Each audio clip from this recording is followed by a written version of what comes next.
గుంటూరు జిల్లా గోరంట్లలో గ్రామస్తులు ఆందోళనకు దిగారు. తమ చెరువు నుంచి వైసీపీ నేత ట్యాంకర్లతో నీటిని తరలించి దందా చేస్తున్నాడని ఆగ్రహం వ్యక్తం చేశారు. తాము నీరు లేక తీవ్ర ఇబ్బందులు పడుతున్నామన్నారు. మున్సిపల్ చెరువు నుంచి నీటిని తరలిస్తుంటే అధికారులు పట్టించుకోవడం లేదని ఆగ్రహం వ్యక్తం చేశారు. ఇదే అంశంపై మరింత సమాచారాన్ని మా కరెస్పాండెంట్ రవీంద్ర అందిస్తారు. గుంటూరు నగర కార్పొరేషన్ పరిధిలో గోరంట్ల వద్ద దాదాపు కూటమి ప్రభుత్వం అధికారంలోకి వచ్చి 2.5 సంవత్సరం అవుతున్నా కూడా గత 5 సంవత్సరాల నుంచి ఏదైతే వైసీపీకి సంబంధించిన కొంతమంది నేతలు ఇక్కడి నుంచి నీరుని పట్టణంలో తరలిస్తున్నారు. దాదాపు వందలాది లారీలు రోజుకి దాదాపు లక్షలాది లీటర్ల నీరు గోరంట్ల ప్రాంతం నుంచి తరలి వెళ్తుంది. అయినా కూడా 2.5 సంవత్సరం నుంచి కార్పొరేషన్ అధికారులకు కానీ కమిషనర్కి కానీ ఫిర్యాదు చేస్తున్నా సరే ఏ ఒక్కరు కూడా చలనం లేదు. ఏదైతే అప్పటి ఉన్న నేతలే స్టిల్ ఈ రోజుకి కూడా నీరు ఇక్కడి నుంచి తరలిస్తున్నారు. ఆ నేత కనుసన్నల్లోనే దాదాపు వందలాది లారీలు రోజు తరలి వెళ్తున్నాయని చెప్పి కూడా ఇక్కడైతే ఆరోపిస్తున్నారు. పరిస్థితుల్లో నేతలు ఉన్నారు, టీడీపీ వాళ్ళు కూడా ఉన్నారు. చెప్పండి, అసలు ఇక్కడ ఏం జరుగుతుంది, ఏంది? గత వైసీపీ ప్రభుత్వంలో 5 సంవత్సరాలు ఈ నీటిని రోజుకి 20 లక్షల లీటర్లు, సుమారుగా 100 లారీల పైన, ఒక్కొక్క లారీ 20,000 లీటర్లు ఈ నీటిని అక్రమంగా అమ్ముకుంటూ లక్షల రూపాయలు సొమ్ము చేస్తా ఉన్నారు. ఈ వైసీపీ నాయకులు ఈ కూటమి ప్రభుత్వం వచ్చినాక కూడా ఈ యొక్క నీటిని అక్రమంగా డైలీ 100 లారీలు వీళ్ళు అమ్ముకుంటా ఉన్నారు. ఒకటే నేను క్వశ్చన్ చేస్తామన్నా, ఈ యొక్క వైసీపీ నాయకులు ఈ నీటి దందా ఎవరైతే నీటి మాఫియా ఎవరైతే చేస్తున్నారో వాళ్ళందరి మీద చట్టపరమైన చర్యలు తీసుకోవాలి. మాకు బాధగా ఉందండి. 2 నెలల నుంచి హార్ట్ అటాక్ వాళ్ళు 5-6 ఉండారు. ఉంటే మాకు బాధ ఉంది. మా 10 మందిని కలిసి అడిగినా కానీ ఆపటల్లా రోజుకి 100 లారీల దాకా తోలుతానే ఉండారు.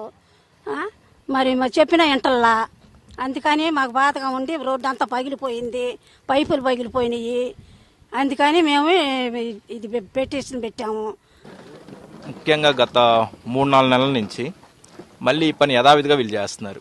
దీనిపై మన కమిషనర్ గారు, అధికారులు తగిన చర్యలు తీసుకొని మళ్ళీ ఇటువంటి సిచ్యువేషన్ మళ్ళీ రిపీట్ అవ్వకుండా చూడాలని చెప్పి కోరుతున్నాం. పిల్లలు తిరగటానికి కానీ, లేదా ఇక్కడ పనులు చేసుకునే వాళ్ళు ఏదైనా అటు ఇటు తిరగటానికి కానీ, కమర్షియల్ ఏరియాలో లాగా లారీలు బాగా తిప్పేస్తున్నారు. ఇక్కడ వీళ్ళు తిరిగి ఆడుకోవడానికి కానీ, కనీసం చిన్నపిల్లలు సైకిల్ తొక్కుకోవడానికి కానీ అవకాశం లేకుండా పోయింది. అట్లాగే వీళ్ళు నీళ్లు అక్రమంగా తరలించడం వలన మనకి గ్రౌండ్ వాటర్ పర్సంటేజ్ తగ్గిపోయింది. గ్రౌండ్ వాటర్ వచ్చే పరిస్థితి లేదు. ఇంతకుముందు 100 అడుగులు 80 అడుగులకు వచ్చేది, ఇప్పుడు 350-400 అడుగులు వేయాల్సి వస్తుంది బోరు. దీన్ని అరికడతారని చెప్పి కోరుకుంటున్నాం.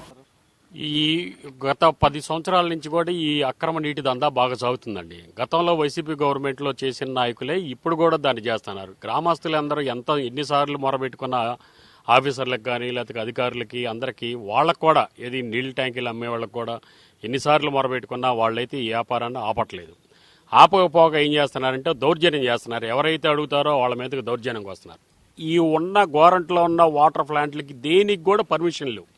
అక్రమంగా కరెంటు కూడా నైట్ పోల్స్ మీద తీగల మీద కరెంట్ వేసి ట్యాంకీలు ఆ వాటర్ డంపుని చేసుకొని తర్వాత పొగలేమో నీళ్ళ ద్వారా ట్యాంకీలు అమ్ముకుంటున్నారు. ఇమ్మీడియట్గా ఇక్కడున్న బోర్లన్నీ కూడా సీజ్ చేసి మొత్తం ఆపాల్సిందిగా కోరుకుంటున్నాం. ఈ వాటర్ వల్ల మాకు అసలు భూమిలో ఇంతకుముందు 100 అడుగుల్లో వాటర్ పడేవి, ఇప్పుడు 350-450 అడుగులు వేసినా కానీ వాటర్ పట్టలేదు. ప్లస్ అదొకటను ఈ లారీ డ్రైవర్లు చాలా ర్యాష్గా తాగడం, హెవీ వెహికల్స్ వల్ల చిన్నపిల్లలకి యాక్సిడెంట్లు అవుతున్నాయి, రోడ్లు పాడైపోతున్నాయి. ఎన్నిసార్లు చెప్పిన అధికారులు మాత్రం పట్టించుకోవట్లా. ఏదన్నా అడిగితే వాళ్ళు రౌడీజంకి చేస్తున్నారు, దౌర్జన్యం చేస్తున్నారు. దీని మీద మాత్రం పూర్తిగా యాక్షన్ తీసుకొని వీటన్నిటిని బంద్ చేయాలని కమిషనర్ గారికి మేము రిక్వెస్ట్గా చెబుతున్నాం. ఈ పరిస్థితి దాదాపు ఏ ఒక్కటి కూడా పర్మిషన్ లేకుండా దాదాపు 5-6 పాయింట్లు పెట్టి నీరుని కూడా అక్రమంగా తరలిస్తున్నారంటూ కూడా ఇటు గోరంట్ల గ్రామస్తులు అయితే ఆందోళన వ్యక్తం చేస్తున్నారు. ఇటు పరిస్థితుల్లో ఇక్కడి నుంచి కమిషనర్ కానీ అధికారులు కానీ మాకు వచ్చి చెప్పేంత వరకు ఇక్కడే కూర్చుంటామని చెప్పి కూడా వాళ్ళైతే తెలుపుతున్న పరిస్థితి మనకు కనపడుతుంది. ఇక్కడ పరిస్థితి కెమెరామెన్ లక్ష్మణ్తో రవీంద్ర, గుంటూరు.